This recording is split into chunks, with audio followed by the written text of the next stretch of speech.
अस्सलाम वालेकुम। Question number 8 पढ़ लें।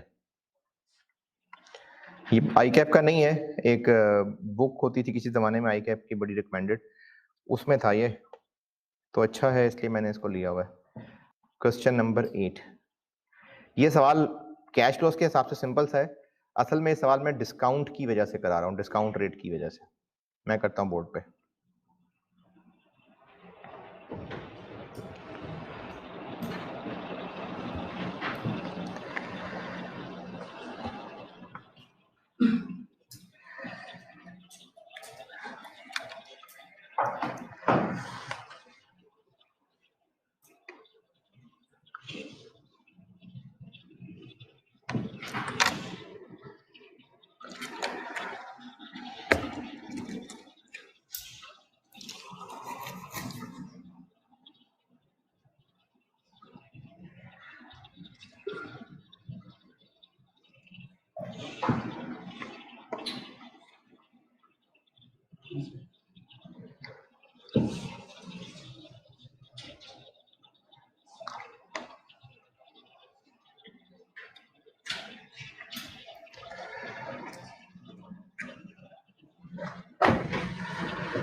हाँ जी, कितना अर्सा लगेगा?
दो ऑप्शंस हैं और कुछ डाटा जो है वो इन ऑप्शंस का स्पेसिफिक है और कुछ जो है वो जनरल डाटा है।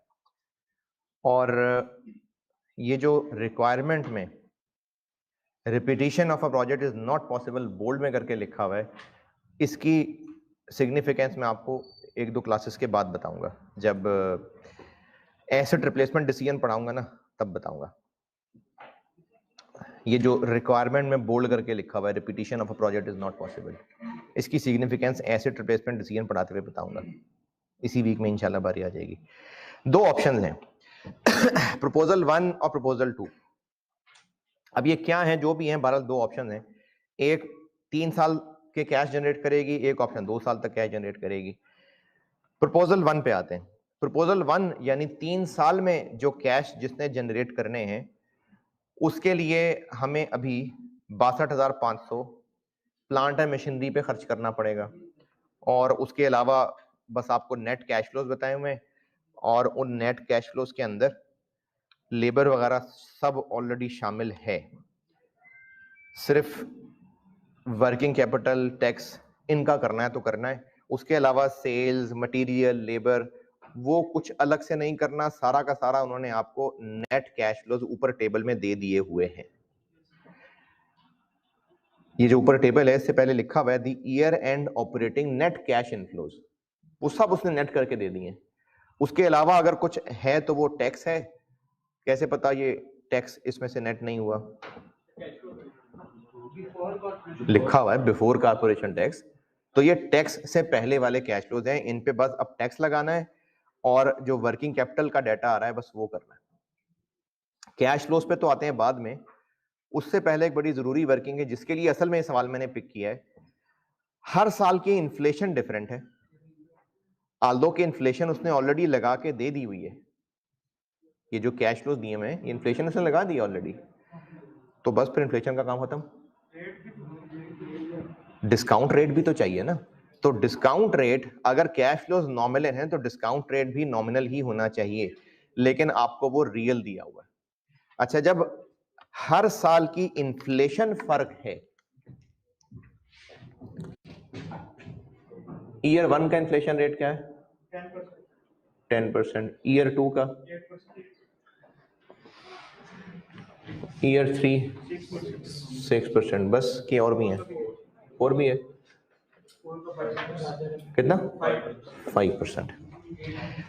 ये इन्फ्लेशन रेट्स दिए हुए हैं। अगर कैश फ्लोज रियल हो तो डिस्काउंट रेट भी रियल होना चाहिए, और अगर कैश फ्लोज में इन्फ्लेशन शामिल की हुई है तो डिस्काउंट रेट में इतनी ताकत हो कि उनकी देखें डिस्काउंट रेट करता क्या है, फ्यूचर कैश फ्लोज को खींच के जीरो पे ले आता है। तो अगर कैश फ्लोज तगड़े हैं तो उनको खींचने के लिए डिस्काउंट रेट भी तगड़ा होना चाहिए। अगर कैश फ्लोज के अंदर इन्फ्लेशन की ताकत मौजूद है तो डिस्काउंट रेट में भी इन्फ्लेशन की ताकत मौजूद होनी चाहिए। ये जो हम लोग रियल रेट को रियल कैश फ्लोज के लिए यूज करते हैं, तो कैश फ्लोज अगर नॉमिनल हो तो डिस्काउंट रेट भी नॉमिनल होना चाहिए। लेकिन अगर हर साल की इन्फ्लेशन फर्क है, और ये आपको याद करा दूं, ये तरीका पड़ा था रियल रेट से नॉमिनल बनाने का, ये इन्फ्लेशन रेट है। अब अगर हर साल का इन्फ्लेशन रेट फर्क है तो हर साल का मनी रेट भी फर्क होगा।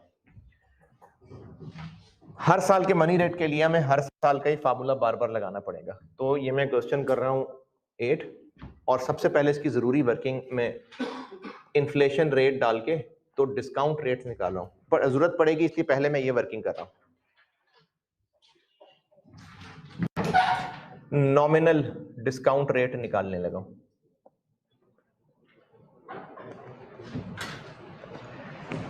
ईयर 1 के लिए 1 प्लस नॉमिनल रेट निकाल रहा हूं, real rate into 1 plus inflation rate -1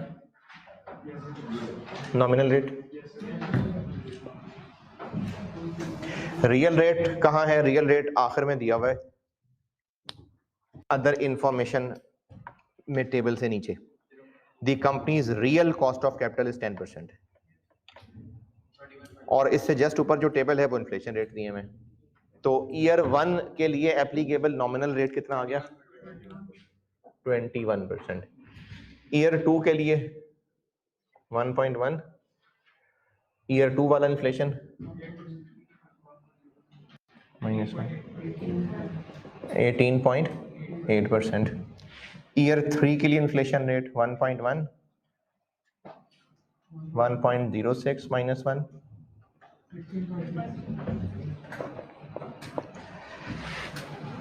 year 4 के लिए 1.1 इंटू 1.05, 15.5%।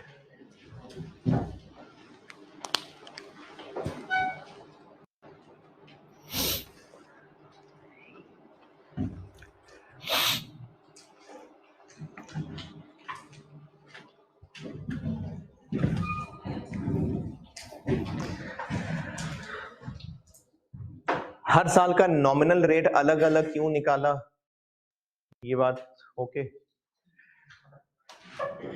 अब इसकी डिस्काउंटिंग बताता हूं।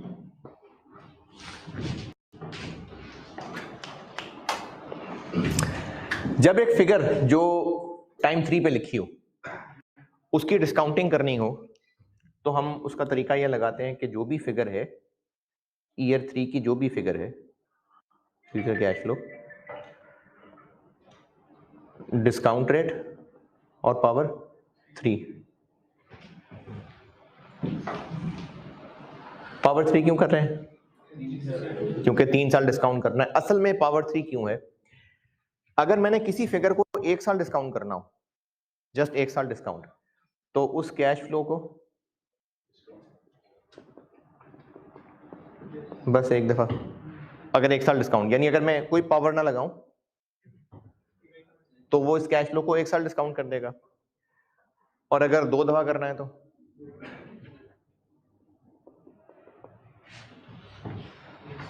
3 दफा करना है तो, चूंकि ये एक जैसे ही हैं, वो देखने में अलग अलग हो गए लेकिन ये एक जैसे ही हैं, तो इसलिए बार बार ब्रैकेट लिखने की बजाय पावर 3 लगा देते हैं, इसलिए पावर 3 लग जाती है। वरना हो क्या रहा है, ये एक ब्रैकेट 1 साल के लिए, ये दूसरे साल के लिए, तीसरे साल के लिए। अब तक जितने सवाल किए थे उनमें डिस्काउंट रेट एक ही होता था, 1 + 12, ऐसे ही बोल रहा हूं मैं, 1 + 12%, 1 + 12%, 1 + 12%, इसलिए 1 + 12% की पावर 3। लेकिन तब अगर डिस्काउंट रेट सेम हो तो,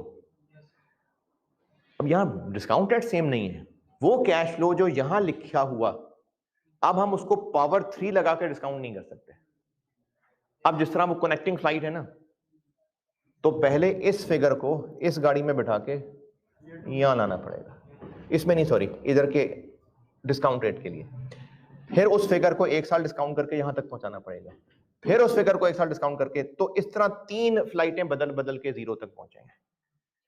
पहले हम ये पावर इसलिए कर लेते थे क्योंकि डिस्काउंट रेट अब तक एक ही था सवालों में, इनफैक्ट आज तक भी एक ही होता है। ये एक सवाल मुझे अच्छा लगा था, किताब में था तो मैंने इसको ले लिया, वरना आई कैप में ये हुआ नहीं इस तरह अभी तक।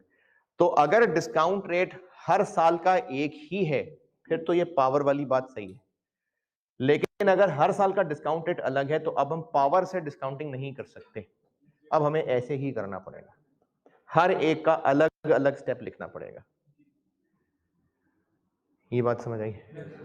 तो वो फिगर जिसको हमने यहां से यहां पहुंचाना है उस पे ये वाला रेट लगेगा, और जिसको यहां से 0 तक पहुंचाना है ये भी लगेगा, ये भी लगेगा, जिसको 3 से 0 तक पहुंचाना है ये तीनों लगेंगे। तो बार बार ब्रैकेट बड़ा करने की बजाय हम एक टाइम बचाने के लिए एक डिस्काउंट फैक्टर निकाल देते हैं, उससे टाइम बच जाएगा। इस चीज को क्या कहते हैं? डिस्काउंट फैक्टर, यानी कैश फ्लो हटा के जो बाकी बचा वो डिस्काउंट फैक्टर है। तो ये डिस्काउंट फैक्टर है, कैश फ्लो के अलावा बाकी ये डिस्काउंट फैक्टर है। तो अब हम 0, 1, 2, 3, 4 के डिस्काउंट फैक्टर्स निकाल लेते हैं, बार बार ये फार्मूला लगाने से बच जाएंगे। अगर डायरेक्टली डिस्काउंट फैक्टर ही निकालते हैं, बल्कि हम करते भी तो ऐसे ही है ना, जब कैश फ्लोज बनाते हैं, आखिर में एनपीवी तक पहुंचने के लिए क्या करते हैं, हर कैश फ्लो का डिस्काउंट फैक्टर से मल्टीप्लाई करते हैं। तो बस मैं वो डिस्काउंट फैक्टर बना के देने लगा। तो इस डिस्काउंट रेट निकालने के बाद इसी वर्किंग में आगे डिस्काउंट फैक्टर्स निकालते हैं। बिल्कुल, जिस फिगर को 1 से 0 तक पहुंचाना होगा 21%, तो क्या बना देखें,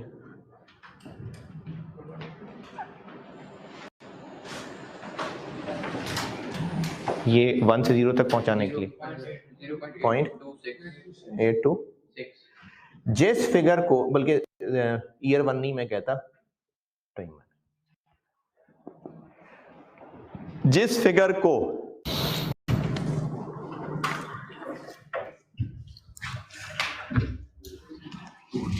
अच्छा, अब टाइम 2 वाला कैश फ्लो यहां से यहां पहुंचाने के लिए, बल्कि मैं अब फिगर ही वो लिख देता हूं, 21%, 18.8%, 16.6% और 15.5%। जिस फिगर को हमने यहां से 0 पे पहुंचाना है उसको इससे भी 1 साल डिस्काउंट और फिर इससे भी 1 साल डिस्काउंट। यानी पहले 2 से 1 पे लाने के लिए क्या करूं, ये यहां आ गया, अब यहां से वहां तक कैसे लेके जाएं,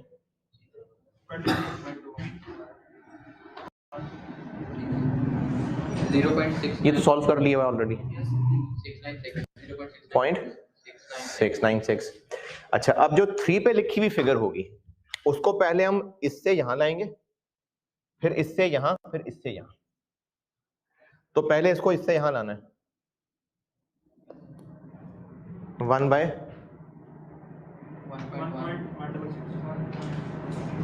और फिर यहां से वापस ले जाने को ऑलरेडी सॉल्व कर लिया हुआ है, 0.696, 0.597। ये डिस्काउंट फैक्टर निकालना आ रहा है समझ। और जो T4 पे लिखी हुई फिगर होगी उसको पहले 15.5 से यहां और यहां से घर पहुंचाने का, तो वो निकाल ही है रास्ता। तो T4 पे लिखी हुई फिगर को 1/1.155 इंटू ये 0.516, ये डिस्काउंट फैक्टर निकला है, वो जो हमने बिल्कुल आखिर में 0, 1, 2, 3, 4 पे लिखने होते हैं। ये इस चीज की वजह से मेनली मैंने ये सवाल उठाया है। बाकी वो टैक्स की टाइमिंग की भी एक अच्छी चीज है इसमें। आई कैप के सवालों में बहुत कम होता है जो सवाल में है, ICW के तो खैर हर सवाल में ही ऐसा होता है, लेकिन आई कैप में ये बात कम होती है जो अब बताने लगा है। लेकिन अब ना अच्छी बात यह है पिछले कुछ अरसे से कि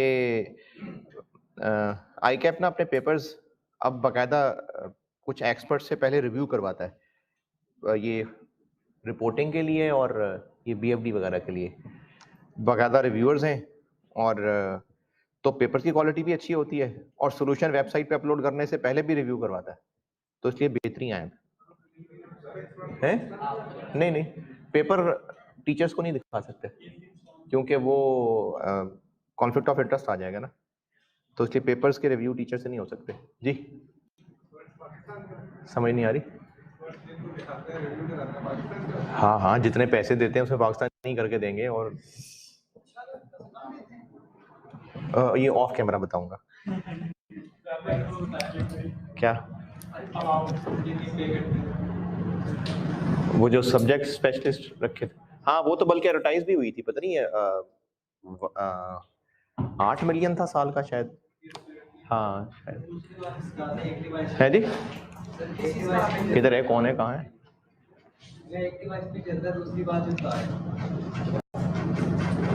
पता नहीं यार क्या कह रहे हैं।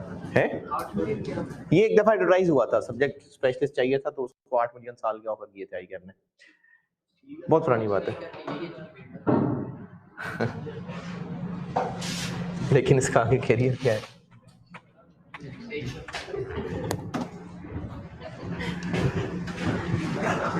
डिस्काउंट फैक्टर, चले डन। अब बाकी सवाल पे आता हूं।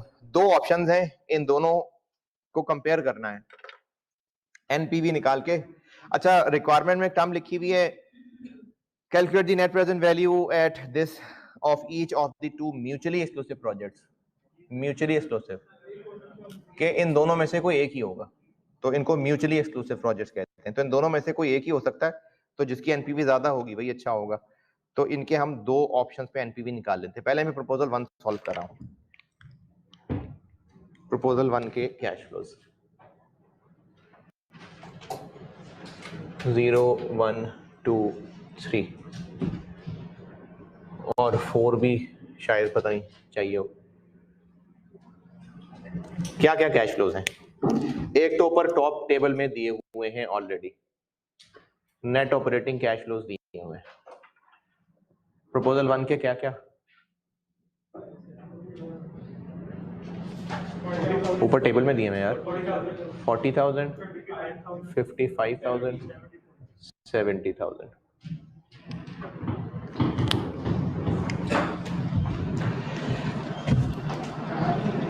अच्छा, ऊपर वाले पैराग्राफ में एक तो सलाम दुआ थी और उसके बाद बस नेट कैश फ्लोज बताए हुए थे।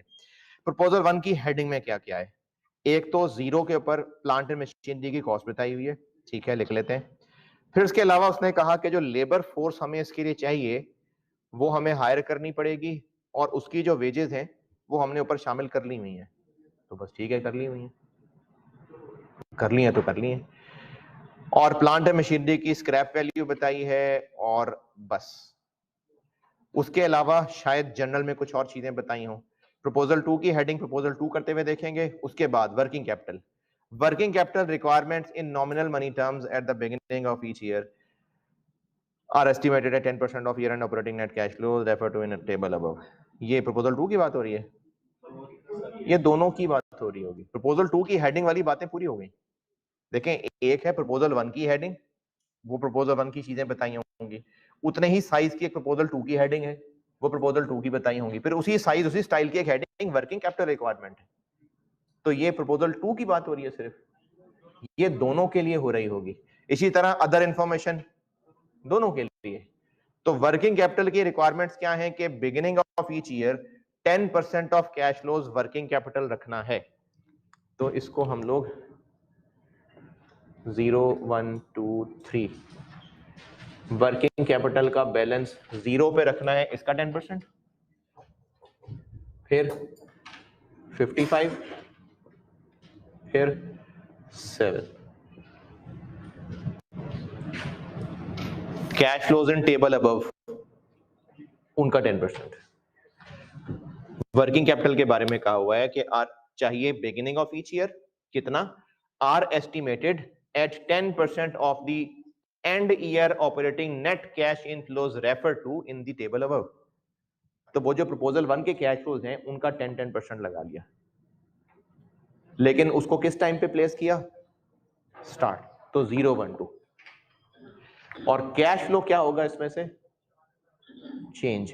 तो ये 4,000 का आउटफ्लो लिख देंगे हम, 1,500 का आउटफ्लो लिख देंगे, 1,500 का आउटफ्लो लिख देंगे और 7,000 का इनफ्लो लिख देंगे।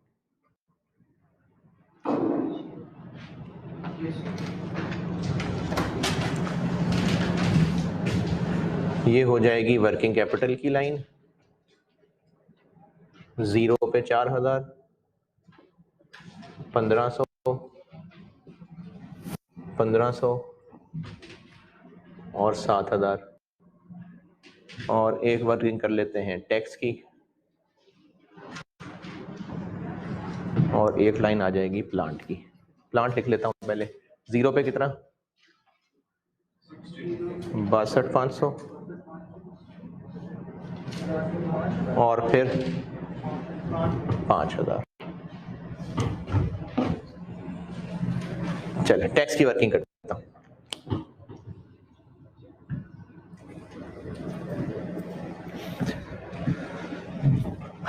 यहां तक लिखें, फिर टैक्स का एक नया पॉइंट बताना है।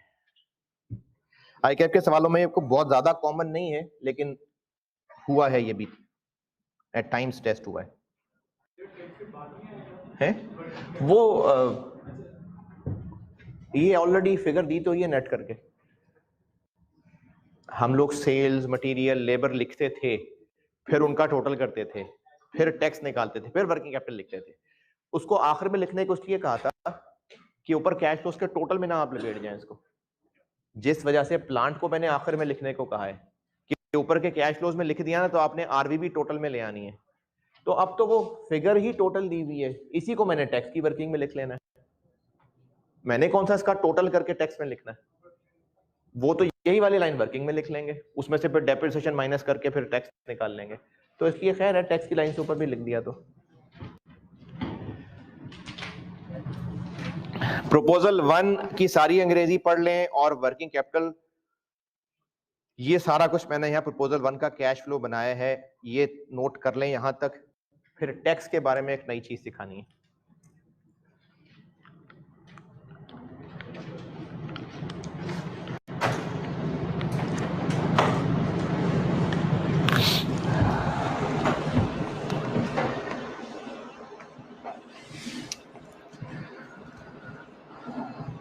अच्छा, ये सवाल तो मैं कर रहा हूं बोर्ड पे।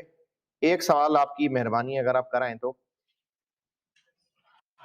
वो शॉर्ट टर्म डिसीजन मेकिंग में जो चीजें सिखाई थी ना कि इतना मटेरियल पहले पड़ा हुआ है और रेगुलर यूज है नहीं है, वो मिक्स करके लॉन्ग टर्म का सवाल बनाया गया था एक। आप कर आते हैं तो अच्छा है, मैं इसको पूरा डिटेल से डिस्कस कर लूंगा बिल्कुल, लेकिन आप कर आए तो अच्छा है। वो है दिसंबर 19 का क्वेश्चन 3, जो कि मैंने अपनी बुक में रखा हुआ है, क्वेश्चन नंबर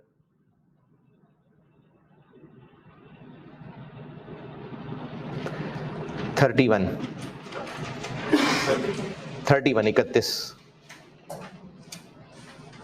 इसका पार्ट ए ही, पार्ट बी नहीं कराया भी आपको। तो अब ये नए सवालों में से है तो ये लेवल थोड़ा डिफरेंट है। दिसंबर 16 जैसे सवाल होते हैं, अब थोड़े और बड़े भी होते हैं, लेकिन जो पुराने सवाल करा रहा हूं ये सिर्फ आपके हाथ चलाने के लिए है, अब बड़े सवाल होते हैं। क्वेश्चन 31 करके मैंने अपनी बुक में डाला हुआ है, गौरी लिमिटेड। तो ये गौरी आया जे, ये आपका होमवर्क है और दिसंबर 19 अटेम्प्ट का सवाल था ये करके आइएगा यार, ठीक है? कल करूंगा डिस्कस। चले, इस सवाल में मैं आपको टैक्स वाली एक बात समझाता हूं। एक सवाल मैंने खुद से बना के जब टैक्स सिखाया था ना तब बताया था कि ईयर 1 में सेल्स, मटेरियल वगैरह, लेबर, वो सब हम लोग टाइम लाइन के एतबार से 1 पे लिख रहे होते हैं। लेकिन एक सवाल मैंने कराया था जिसमें एक इक्विपमेंट किराए पे लिया था और उसका किराया साल के शुरू में देना था, तो मैंने टाइम लाइन के एतबार से उसको लिखा 0 पे था। टाइम लाइन के एतबार से ये टाइम 0 पे प्लेस था, ये टाइम 1 पे प्लेस थे, लेकिन ये एक्सपेंस फॉर ईयर 1 था। तो जब रिटर्न फाइल की तो रिटर्न तो साल एंड होगा तो ही फाइल होगी, तो वो लिखा तो 0 पे नजर आ रहा है, लेकिन असल में ये ईयर 1 की रिटर्न का एक्सपेंस है। जब तक सवाल में ये ना कहा हो जो सवाल में समझाने लगा हूं, तो अब तक बाय डिफॉल्ट जितने सवाल पहले भी किए थे, जितने आगे भी हैं, बाय डिफॉल्ट हम जहां खड़े होते हैं वो टाइम लाइन के एतबार से तो टाइम 0 होता है, लेकिन वो किसी साल का स्टार्ट होता है। जैसे हम फर्ज करें कि अब जैसे 2022 में मैं क्लास पढ़ा रहा हूं, तो हम डिसीजन करते हुए नॉर्मली सवालों में 23 के स्टार्ट पे खड़े हुआ करेंगे, यानी 22 जस्ट गुजरा हुआ होगा। बाय डिफॉल्ट हम किसी भी एक ईयर के स्टार्ट में खड़े हुआ करेंगे, वो टाइम 0 होता है। तो उसमें शुरू में इन्वेस्टमेंट हो जाएगी और आपको बेसिक अजम्पशन में बताया था कि प्लांट फौरन के फौरन इंस्टॉल हो जाएगा और फौरन के फौरन चलना शुरू हो जाएगा। तो 2023 के शुरू में हम कहीं खड़े हैं, 2023 में फौरन प्लांट खरीदेंगे, फौरन वर्किंग शुरू कर देगा और 23 से ही वो कमाना शुरू कर देगा। लेकिन कैश फ्लो हम T1 यानी 23 के एंड के ऊपर दिखा रहे होते हैं।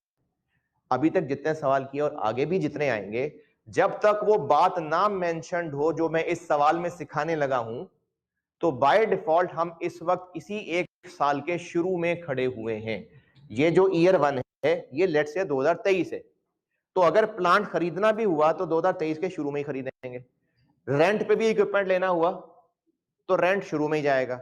इसलिए पहला टैक्स ईयर 1 खत्म होता है तो उसकी कैलकुलेशन में हम इन सब चीजों को कवर करते हैं। जो टैक्स की वर्किंग करते थे अब तक, ईयर 1 की टैक्स की वर्किंग मतलब ईयर 1 का जो टैक्स रिटर्न की कैलकुलेशन है। इस सवाल में एक डेट लिख दी जो कि रिक्वायरमेंट में भी लिखी हुई है, लेकिन प्रपोजल 1 की पहली ही लाइन में लिख दी।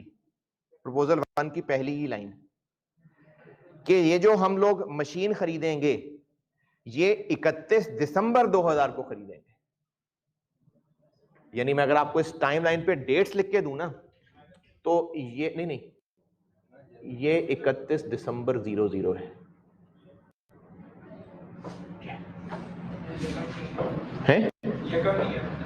1 जनवरी 1 नहीं है, 31 दिसंबर 00 है। और ये फिर अकॉर्डिंगली 31 दिसंबर 01, 31 दिसंबर 02, 31 दिसंबर 03 और 31 दिसंबर 04। अगर ये लाइन ना लिखी होती तो बाय डिफॉल्ट ये 1 जनवरी 01 होता। बाय डिफॉल्ट इन्वेस्टमेंट डिसीजन के सवालों में 0 किसी एक साल की शुरुआत हुआ करेगी। ये बात इतनी इंपॉर्टेंट क्यों है? ये बात इंपॉर्टेंट है टैक्स कैलकुलेशन की वजह से। अगर ये 1 जनवरी 2001 होता तो 2001 खत्म होता तो टैक्स रिटर्न फाइल होती और हम उसको ईयर 1 का टैक्स कहते। उसी के अंदर डेप्रिसिएशन भी पहली दफा क्लेम होती, रेंट भी उसी के अंदर कवर होता। लेकिन अब 31 दिसंबर 2000 होने से फर्क क्या पड़ेगा कि ये बिजनेस का कोई वाहिद काम नहीं है, बिजनेस तो चल रहा है पहले से ही। तो बिजनेस जब पहले से ही चल रहा है तो उस बिजनेस ने अपनी 2000 की रिटर्न तो फाइल करनी ही है और टैक्स वाले डेप्रिसिएशन क्लेम दिया करते हैं फुल ईयर बेसिस पे। तो इस प्लांट को 31 दिसंबर 2000 पे खरीदने से क्या होगा? खरीदते ही डेप्रिसिएशन क्लेम हो जाएगी जो कि 2000 ईयर की रिटर्न होगी। बेशक इस प्रोजेक्ट से जो पैसे आने शुरू होंगे वो पैसे 2001 2002 की रिटर्न्स में आने हैं, लेकिन सिर्फ एक दिन चेंज होने की वजह से वो एसेट की परचेज ईयर 2000 में फॉल कर जाएगी और उसकी डेप्रिसिएशन ईयर 2000 की रिटर्न में क्लेम हो जाएगी। बाकी इसकी रिटर्न्स रेगुलर 1 2 3 4 में होंगी, लेकिन सिर्फ डेप्रिसिएशन का फर्क ये पड़ेगा कि एक दिन पिछली डेट डलने की वजह से वो 2000 में फॉल कर जाएगा और ईयर 2000 की रिटर्न में डेप्रिसिएशन क्लेम हो जाएगी।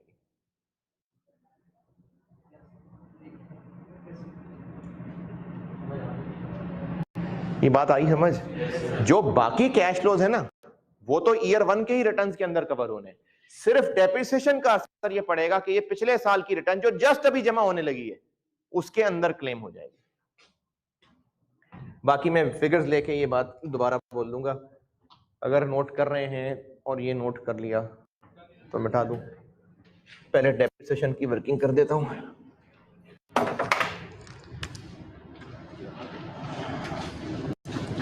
कॉस्ट कितनी? 62,500। तो पहली डेप्रिसिएशन जो होगी ना वो फौरन ये 0 वाले ईयर में ही क्लेम हो जानी है, सन 2000 की रिटर्न में ही क्लेम हो जानी है। कितनी? टैक्सेशन के बारे में कहां क्या लिखा हुआ है? टैक्सेशन के बारे में लिखा हुआ है पेज 55 के शुरू में। टैक्स रेट 50% है और एनुअल राइटिंग डाउन अलाउंस का मतलब है डेप्रिसिएशन, वो 20% रिड्यूसिंग पे होनी है।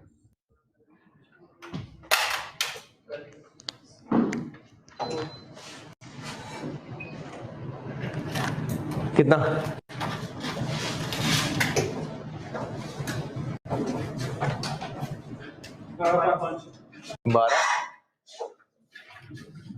12,50 2001 की रिटर्न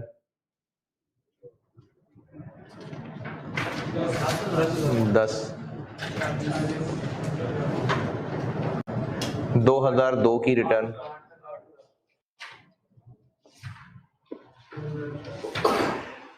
2003 की रिटर्न 25,600 और ये बेच देंगे 5,000 का, तो 20,600 का लॉस हो जाएगा।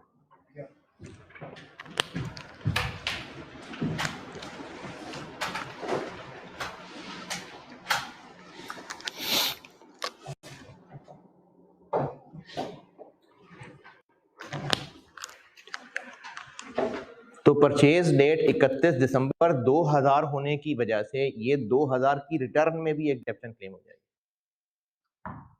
तो जिस सवाल में आपको इस तरह से बता दिया गया, या तो आपको डेट लिख दी जाएगी, ये एक दो दफा ही मेरे ख्याल में आईकैप के सवाल में हुआ है, वरना नहीं होता, या वैसे कह दिया जाएगा कि ये जो प्लांट खरीदा जाएगा वो कोई ईयर एंड होगा। तो ये बात स्पेशली कह दी तो कह दी, वरना वो है जो इससे पहले कर रहे थे।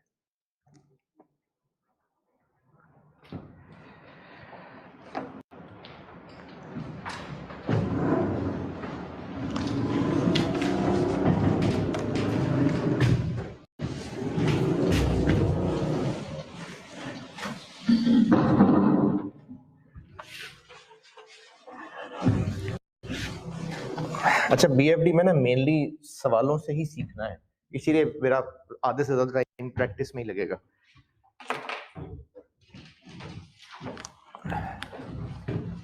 वर्किंग 3,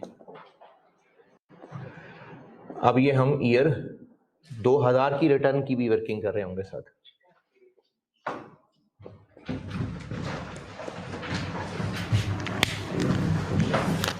नेट कैश फ्लो वो नेट ही दिए हुए 40,000, 55,000 और 70,000, और डेप्रिसिएशन इसमें भी क्लेम हो गई एक 12,500, 10,000, 8,000 और 6,400, और लॉस 20,600।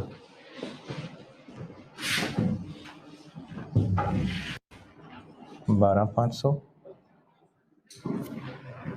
30,000,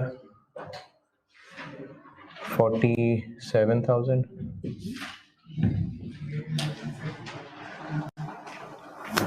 है। डेप्रिसिएशन की जो बेनिफिट मिलेगी ईयर 1 से रिलेट करता था,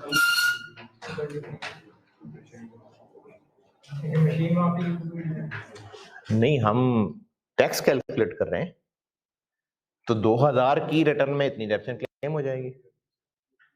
ये मैंने टाइम 0, 1, 2, 3 नहीं लिखा हुआ, ये ईयर 2000 की रिटर्न, ईयर 2001 की रिटर्न, ईयर 2002 की रिटर्न।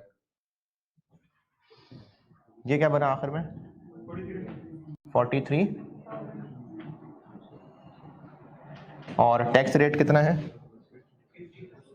50%, तो 62,50, 15,000, 23,500 और 21,500। क्या हो गया? नहीं, मैंने तो टैक्स कैलकुलेट किया। अच्छा, ये मैंने 1-2 दिन पहले बताई थी बात कि जिस साल में लॉस है तो बिजनेस का वाहिद काम तो नहीं है, तो फिर इसको हम इनफ्लो दिखा दें, क्योंकि इतना लॉस बाकी बिजनेस का टैक्स बचा देगा, तो इसको टैक्स इनफ्लो दिखा देंगे, बाकियों का आउटफ्लो दिखा देंगे।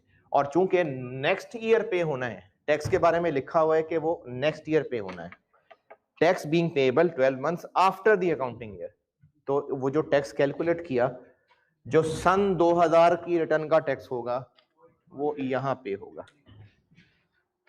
62,50 पॉजिटिव,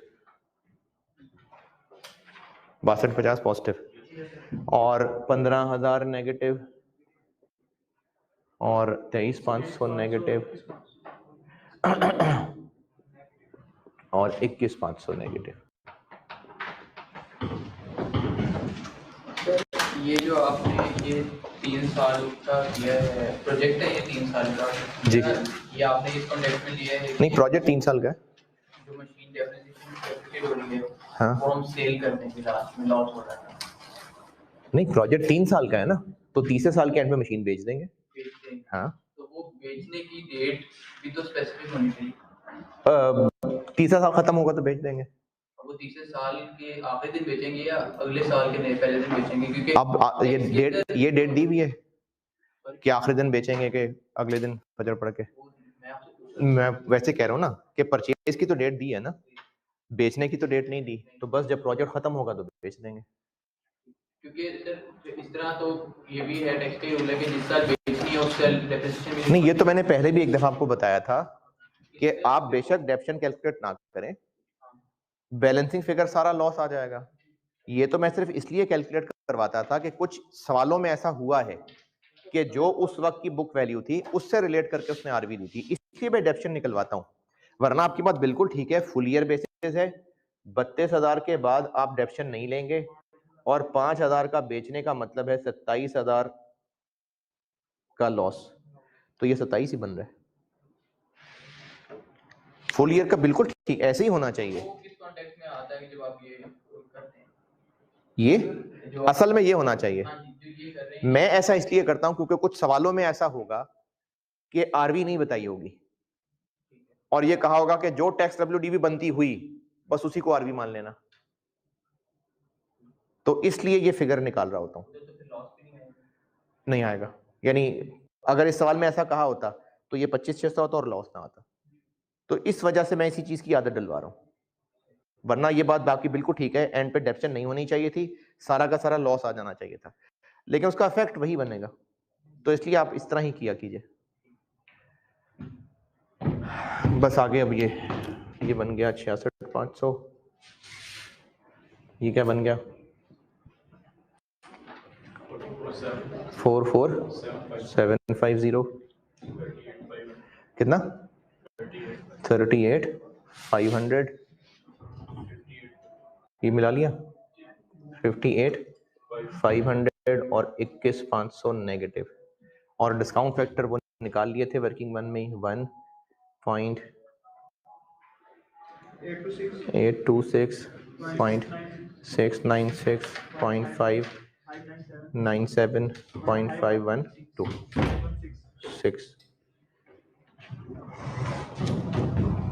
ये इस काम के लिए वो डिस्काउंट फैक्टर निकाले थे, और यहां से आ जाएगी एनपीवी, ये आप निकाल ही लेंगे।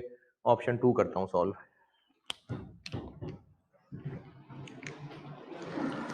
तो इसमें एक तो एक सवाल में आपको वो डिस्काउंट रेट सिखाने थे और दूसरा ये वाला काम।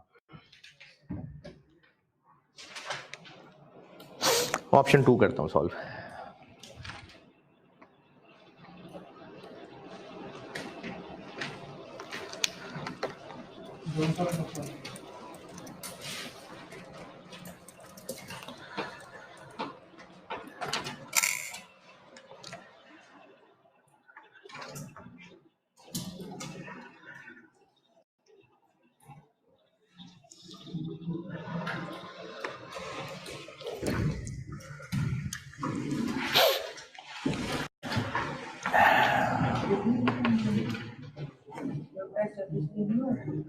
किधर, किसमें? अच्छा अच्छा, जल्दी जल्दी नोट करें, भी घर भी जाना होता है आपने।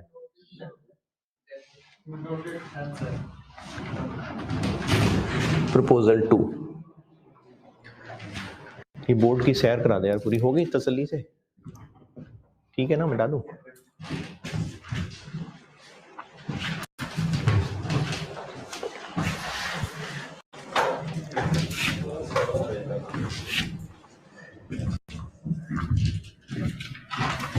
प्रपोजल 2, प्रपोजल 2 के नेट कैश फ्लोज जो टेबल में बताए हुए हैं कितने, 70 और 70। प्रपोजल 2 की हेडिंग पे आते हैं। इस सेकंड प्रपोजल के लिए जो मशीन चाहिए होगी वो खरीदी थी 150,000 की, तो 150 को 0 पे आउटफ्लो दिखा दो। नहीं, 150 की खरीदी थी, और उस वक्त ये सारा का सारा टैक्स पर्पसेस के लिए अलाउ हो गया था, तो टैक्स डेप्रिसिएशन इसकी कोई भी नहीं, क्योंकि सब खत्म हो चुका हुआ। तो इसकी कॉस्ट तो नहीं आएगी, लेकिन जब भी कोई एग्जिस्टिंग रिसोर्स हमने यहां यूज करना हो तो कितने का खरीदा था तो रेलिवेंट नहीं है, लेकिन उसकी वजह से जो आना था वो नहीं आएगा, वो रेलिवेंट होगा। तो अब इस प्रोजेक्ट पे लगाने की वजह से क्या होगा, हम इस पड़ी हुई मशीन का क्या करने वाले थे, इसको बेचने वाले थे, ये लिखा हुआ है। तो वो जो बेचने वाले थे वो अब नहीं पैसे मिल सकेंगे, वो रेलिवेंट कॉस्ट है। और अगर एक से ज्यादा तरीके अवेलेबल हो, एक से ज्यादा दुकानें हो बेचने की, तो जो बेस्ट है। तो इसको बेचने के लिए हमारे पास दो रास्ते थे, एक अभी के अभी बेच दें, और अभी के अभी बेचने का मतलब है डेट के हिसाब से 31 दिसंबर 2000, 50,000 रुपए का बेच दें, या फिर एक साल और गुजरने दें, शायद हालात चेंज हो जाएं, और तब इसको 60,000 का बेच दें। ये इन्फ्लेट किया हुआ ऑलरेडी, तो 50 का अभी बेच दें या 60 का अगले साल बेच दें। हाँ जी, 50 और 60 कंपेयर कर लें। नहीं, 50,000 अभी का है, 60,000 साल बाद का है, तो उसकी पीवी निकाल के कंपेयर करना पड़ेगा।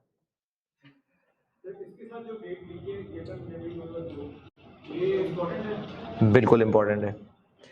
अच्छा, अब अगर बेचते तो इतना कैश मिलता, और जितने भी कैश मिलता वो सारा का सारा गेन ऑन डिस्पोजल होता। क्यों? क्योंकि टैक्स पर्पसेस के लिए बिल्कुल फारिग एसेट है, ये सारा का सारा अलाउ हो चुका हुआ है, तो जितने का भी बिकना था वो सब का सब गेन ऑन डिस्पोजल होना था, तो उस पर फिर टैक्स पड़ना था। तो अब हमारे पास इस एग्जिस्टिंग मशीन को यूज करने की 0 पे 1.5 लाख की फिगर तो नहीं आएगी, अपॉर्चुनिटी कॉस्ट आएगी। और अपॉर्चुनिटी कॉस्ट क्या होगी, जो इन दोनों में से बेस्ट है। तो मेरे पास तो जगह यही है, मैं यही बीच में ही दिखा देता हूं, वर्किंग 5। अगर हम इस मशीन को अभी बेचते तो कितने की बिकती?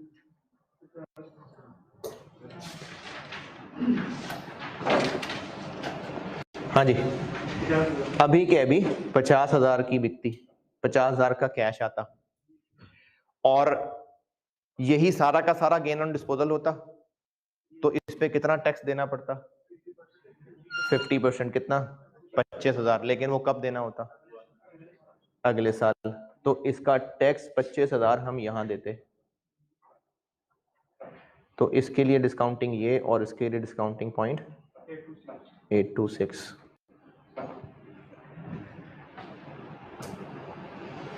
तो इसकी फिगर बन गई 50,000, और ये बन गया 20650, और इनका टोटल बन गया 2935। तो एक ऑप्शन है कि हमें नेट इतना मिलना है। अगर हम इस मशीन को अभी बेचते हैं, इतने का बिकेगा, सारा का सारा प्रॉफिट ऑन डिस्पोजल होगा, इस पर टैक्स पड़ेगा, लेकिन टैक्स एक साल बाद पे होना है, तो ये यहां पर एक ये रास्ता है, और एक रास्ता ये है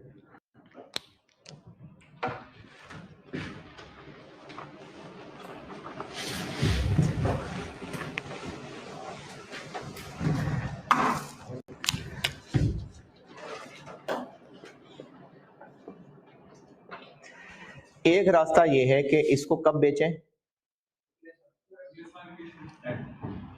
1 जनवरी 2002। कहां लिखूं? 1 जनवरी 2002। टाइमलाइन में कहां प्लेस करूं उसको? इधर 60,000। 1 जनवरी 2002 टाइम लाइन के एतबार से तो 1 है। 31 दिसंबर 1, 31 दिसंबर 2, 1 जनवरी 2 टाइम लाइन के हिसाब से कहां आएगा? और ये सारा का सारा प्रॉफिट होता, इस पे टैक्स पड़ता कितना? 30,000। उसको टाइम लाइन पे कहां प्लेस करूं? 3 पे 3 पे। क्यों 3 पे? क्योंकि 1 जनवरी 2002 को सेल होता तो वो 2002 की रिटर्न में होता। 2002 खत्म होता तो उसकी रिटर्न में वो चार्ज होना था, फिर टैक्स देते देते 3 आ जाता, तो यहां पर आएगा टैक्स इसका।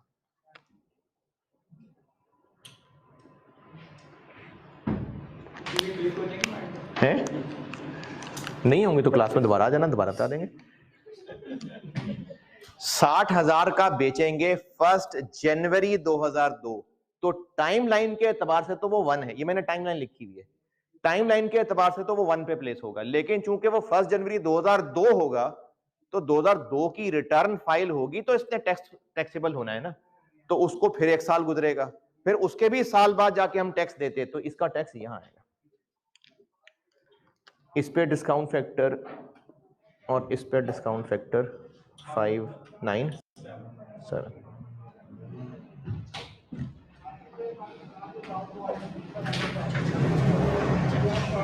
ये हो गया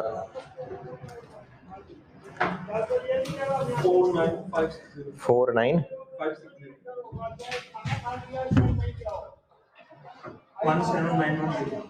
1710 और इनका टोटल बन गया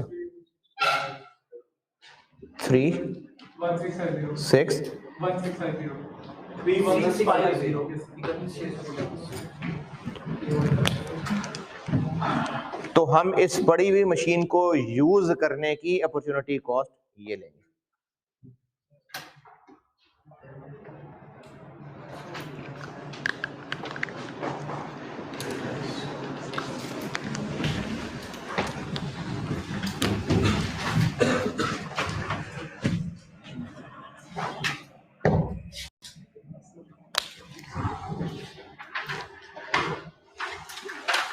बस ये 2 लाइनें रह गई, ये इसको नोट करें तो मैं मिटा के।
ये जो कैश फ्लो 70,000 हैं ये गलत है।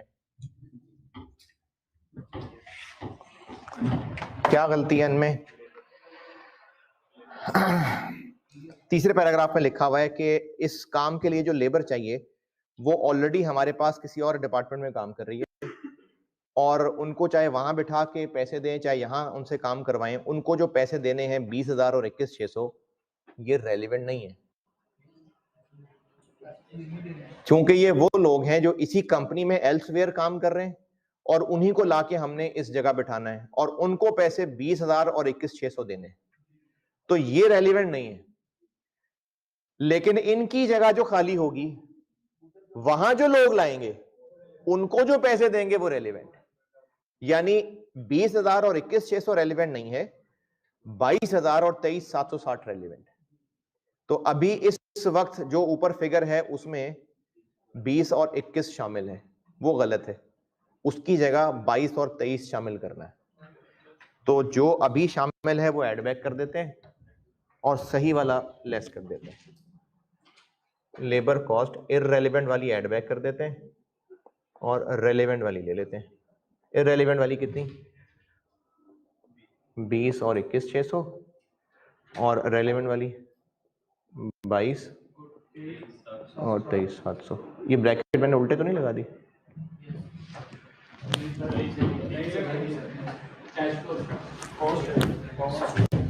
ये उल्टे लगाए हैं, चलिए उनको सीधा कर देते, वो भी ऐसे ही रहेगा। हाँ जी, इस 70 में से ये लेस हुआ है तो ऐड बैक कर दिया और सही वाला लेस कर दिया। अब ये फिगर सही है तो टैक्स भी फिर इनके ऊपर ही आना चाहिए। ये बन गया 68 और ये हो गया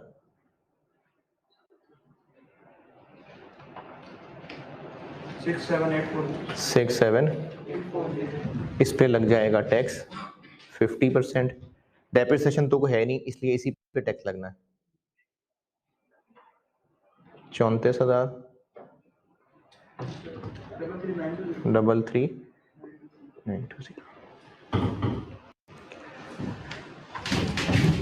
प्लांट के लिए वर्किंग 5 कर ली हुई है। 31 क्या था? 650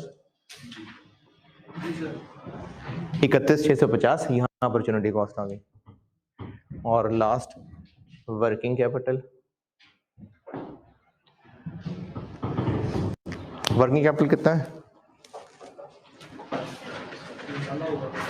हैं जी, अंग्रेजी दोबारा देखें।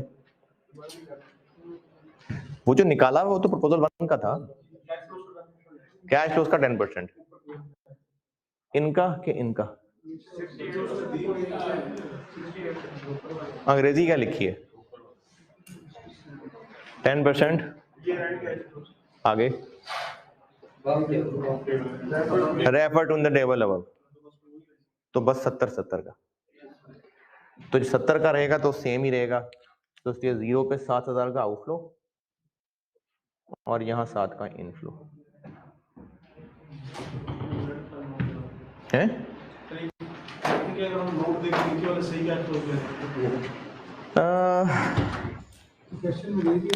क्वेश्चन में उसने कहा तो है रेफर टू अबव टेबल, कह तो दिया स्पेसिफिकली, लेकिन ये नोट दिया जा सकता है, गलत नहीं होगा, क्योंकि जब वो अबव वाले कैश फ्लोज ही गलत हैं तो इसलिए इन पे भी लगा सकते हैं। यानी अगर बिल्कुल अंग्रेजी का मतलब देखेंगे तो इन पे लगना चाहिए, और अगर अकल से मतलब लगाएंगे तो इन पे लगना चाहिए। दोनों बातें ठीक। तो ज्यादा अकल ना इस्तेमाल करें, अंग्रेजी पे जाएं और बस इसकी डिस्काउंटिंग हो जाएगी।